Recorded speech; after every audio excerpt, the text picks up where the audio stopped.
Hello everyone, welcome back to this channel. Today I'm going to walk you through how to switch accounts linked with Google or Facebook on Iqiyi. Now, let's say you want to switch the account you linked with Google. Well, the first thing you need to do is sign out of your current account on Iqiyi, then switch account. Log in with Google account when you log in. So switch that login with Google account. At the Google login page, you can select the account you have logged in or log in with another VIP account. So to switch it, I repeat, you have to sign up for the current account on Iqiyi, then click on switch account.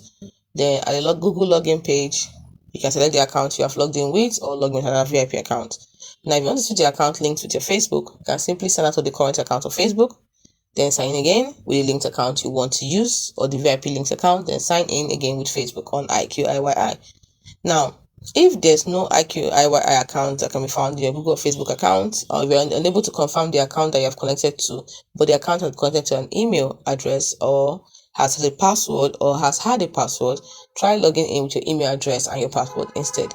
Now, if the login account is not the one you want to use, for Iqiyi users with multiple accounts linked with Google or Facebook, login accounts are affected by factors like the third-party quick login mechanism. The second choice, which is under the control of Iqiyi, so you have to go to the third-party apps. Hope you found this video helpful.